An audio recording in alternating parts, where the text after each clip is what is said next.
अब आपको बताएंगे कि वजीर आजम इमरान खान आज लाहौर आएंगे। वजीर आजम पंजाब काबीना के मुताद्दिद वज़रा से मुलाकातें करेंगे।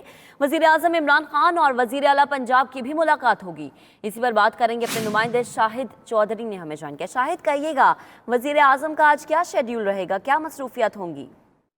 जी बिल्कुल, वजीर आजम इमरान खान आज दोपहर में लाहौर पहुंचेंगे, जहां पर उनकी वजीर आला पंजाब सरदार उस्मान बुज़दार के साथ 1-on-1 मुलाकात होगी। और इसके अलावा वजीर आजम पाकिस्तान इमरान खान पंजाब काबीना के वज़रा से भी मुलाकात करेंगे। वजीर आजम को कानून नाफिज करने वाले अदारों की जानिब से दाता दरबार धमाकों की तफ्तीश में पेशरफ्त के हवाले से भी आगाह किया जाएगा। वजीर आजम को नए बल्दियाती निज़ाम की तैयारियों के हवाले से जो है ब्रीफिंग ज़राए का कहना है वो भी दी जाएगी। वजीर आजम गुज़श्ता इजलासों में होने वाले फैसलों पर अमल दरामद का जायजा भी लेंगे। इसके साथ साथ शाम में वजीर आजम पाकिस्तान इमरान खान शौकत खानम हॉस्पिटल की फंड रेजिंग तकरीब जो है उसके अंदर भी शिरकत करेंगे। और इसके साथ साथ अहम मुलाकातों का सिलसिला जो है वो भी जारी रहेगा और एक रोजा दौरे के बाद वो वापस रवाना होंगे। जी ठीक शाहिद, तफसीलात के लिए आपका शुक्रिया।